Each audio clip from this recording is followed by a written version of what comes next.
What's up, you guys? It's your girl Just Koi here, and I wanted to come back with another story time, continuing our beginning of the breakup series. You feel what I'm saying? But before we get started, I need you to definitely go ahead and hit that like button and that subscribe button. And like I said in my last video, which will be in the comment box below for that description, this is a multiple story time. So you're gonna want to put the bell on. You feel what I'm saying? So you don't miss any parts of the story. You get what I'm saying? Because if your notification bell was on, that means that you got this notification for this video as soon as I posted it. So you was already up on the T before everybody else. Good for you. Last thing that I talked about was how I met Joey and how I actually, like, one of my first interactions that I had with Tanya. I prefaced the last video by saying that I was the third wheel on my own date, and this is that story time. So at this time, Joey and I still were not together, but we were dating, and we always hung out together. Like, I can't even try and make it seem like Joey and I's relationship was like bad. It wasn't all bad, but in the beginning, you know, when you're in love and you choose to ignore a lot of things in the beginning when you're in love. So there was a lot of stuff that I kind of just didn't give like a second glance to. I didn't give a second thought to. I actually deemed him my asshole. Okay, so like my mother heard me say it and she was like, what do you mean? Like, what do you mean by that? I said, he's an asshole to everybody, but he's my asshole. And it's like, you shouldn't be saying stuff like that. Like, who wants to date a known asshole? Like, come on, Koi, get it together. But moving along. So anyways, around this time, I hadn't really had too many interactions with Tanya since the Grammy night, you know, blacklight situation. She and I never exchanged numbers, social medias, none of that good stuff. Like, we weren't, you know, we didn't talk. We weren't buddies. Because we didn't talk, you know, I didn't really think much of what was going on between him and her, because he always assured me they're just friends. When you say you're just friends, I believe you. This one night in particular, him and I had already been hanging out, and she called him or texted him or somehow communicated with him that she had a date. Now, this date was from a guy she had been talking to online. If you know, back in the day, it used to be like tagged, and like before OkCupid really became a thing, it was mainly tagged. And apparently she had been talking to this guy offline for like over 3 months at this point. And he lived in the next town over. So she had asked him, she had asked him if he wanted to go out with her to the hookah bar. Now, any of my fellow Jersey City people, back in like 2012, 2013, you knew of basically the only like hood teen spot to go to was the hookah bar. And everybody knows the hookah bar is where you could get lit, be safe. Nothing really happened at the hookah bar. Like, fights occasionally, but nothing extra. But it was super cheap to get in, and you could bring your own bottle, bring your own whatever, you know what I mean? Hookah was cheap, so it was a good time for high schoolers. Great time. So, well, you know, fresh out of high schoolers, but not legal to go to a club. So basically, she told this guy, we're gonna call him Dude, because like I never met him. But she asked Dude to go to the hookah bar. Dude agrees to go to the hookah bar. She then turned around and asked Joey to join her to go to the hookah bar. You're going on a date and you ask your best friend to join you. Now, at first I understood it, because she's meeting a guy offline. She wants to make sure he's not crazy, you know what I mean? And it's for protection reasons.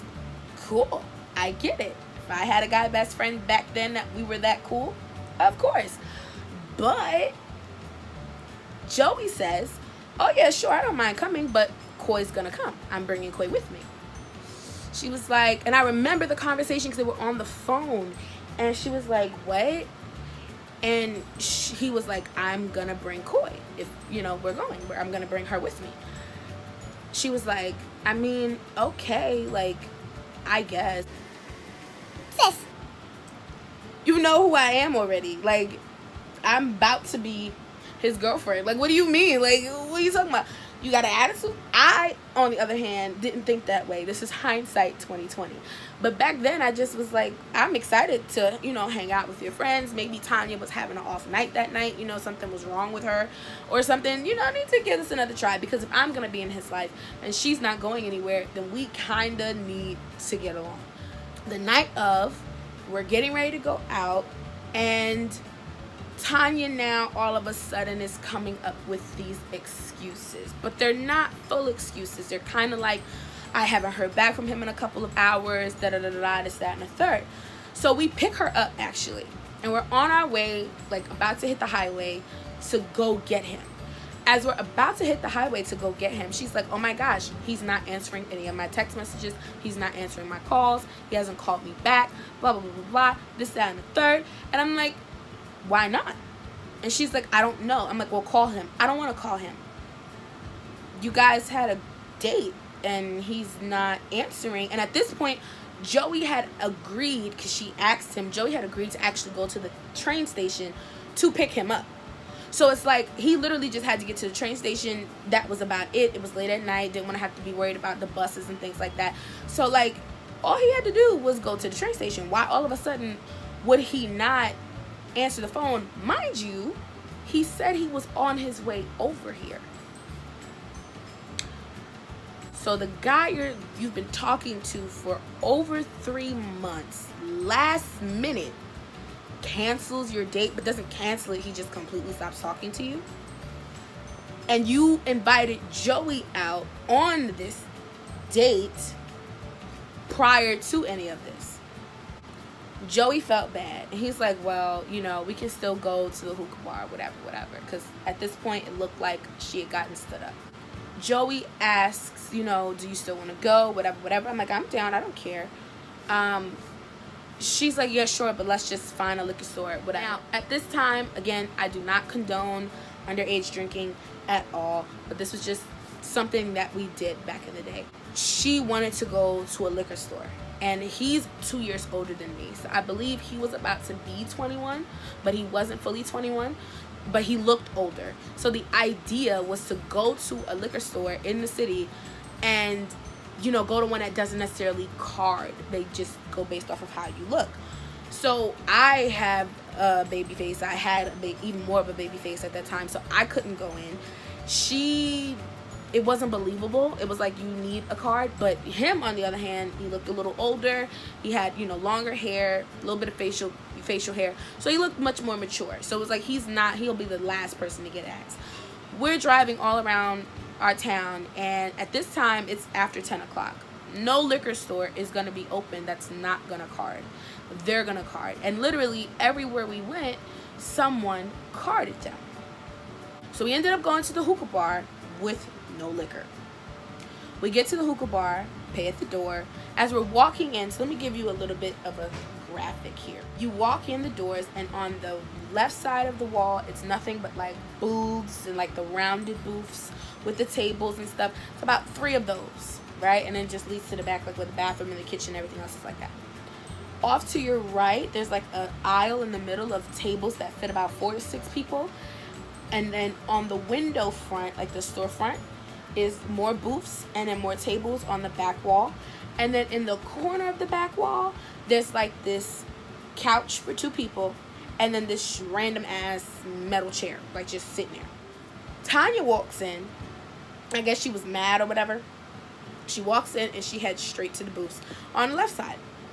So we follow suit. We sit down. There was other people there, so there was no issues. So she sits down, whatever the case may be. As we're about to get comfortable, the manager comes over and he's like, oh, we're cleaning this side. You guys got to go over there. Now, there's already people there. All the tables in the middle of the aisle are taken. The booths by the window don't fit 3. There's the couch and the random chair. Tanya beelines for this couch. And who is she grabbing by the wrist in tow? Joey. It's basically a love seat, okay? So, and I'm a plus size girl, so I couldn't squeeze on that if I wanted to. I was left to sit on a stranded random metal fold-up chair. right by the couches. So if you didn't know any better, you would have thought I was the third wheel and they were on a date. You also would have thought this, aside from the positions of how we were sitting, you also would have thought this because she kept touching him. She kept touching anything, any reason. First of all, he was not that funny. He was not that funny. But like every reason she could get to touch him, she touched him.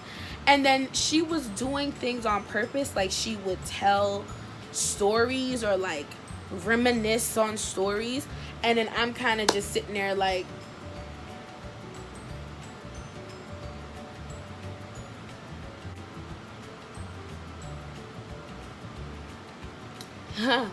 not knowing anything that's going on, like, at all. Every time Joey would try and explain to me what she was talking about, because it usually had something to do from like high school, every time and I knew she was doing it on purpose because it was never anything current. It was never anything current, like nothing within the year.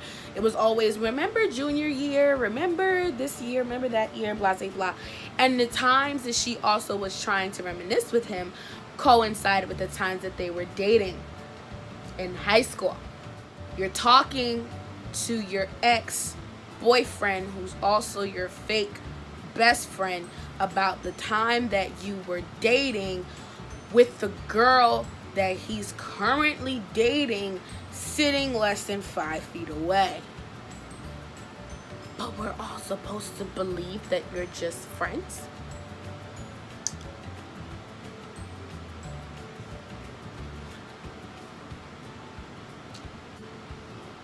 Okay, sis. She keeps doing this, and every time he goes to tell me what she's talking about, like, he'll be like, oh, so such and such and such and such, she'll reach over and be like, you had to be there. Bitch, if he was telling me already, why the fuck did I have to be there if he was gonna tell me? Moving on. So this happened, right? And I felt super uncomfortable. I actually remember feeling like an intruder. Like I wasn't necessarily supposed to be there. And so like he tried. I can give him credit. He tried to make things normal. But it had already been the Grammy situation. She had been like really short with me. Like in previous interactions that we had, she had done a lot of things. And I told him, like, look, I care about you. I want us to be together. And I don't want there to be any issues with any of your friends. But this one in particular, I kinda, sorta, definitely, absolutely have an issue with. And it's a respect thing. I said, so if we're gonna do this, you feel me, I need that respect to absolutely be understood and, you know, respected. Like, boundaries have to be drawn. And he was like, no, you know, she's just like that. That's just who she is. Blah, blah, blah. This, that, and the third. And I'm like, yeah, but you're excusing bad behavior, and I'm not one with it. So we need to do something about that. Because I said, I don't want to have to be the person that has to tell her about herself. Unfortunately, I became the person that had to tell her about herself. But that's for another time. This is all I have for you guys. I hope that you like this story time about the time I was a third wheel on my own date. Let me know in the comments what you think of this story time in particular. Was I the third wheel? Was Tanya doing the most? Should Joey have, you know, stepped up a little bit more and laid down the boundaries for her? Because you will see, I'm telling you, this is why you need the notification bell on. You will see exactly why. I didn't want to have to be the one to draw the line. But if you like this video, definitely give it a thumbs up. If you like my story times, let me know in the comments down below. I would love to know what you guys think of the story. Also, please don't forget to subscribe. Definitely turn your notification bell on because there's more tea coming. Sis, you saw how big that cup was. Do you see how big this cup is? You know how much tea is in here? It's a lot of tea, sis. Put the notification bell on. You're not going to want to miss anytime I post. I promise you. Please remember, we are all definitely fish, koi fish, swimming in this big ass pond called the world and life. And, you know, just be nice to each other. You feel what I'm saying? Until next time, I love you so much. You guys stay blessed. Bye.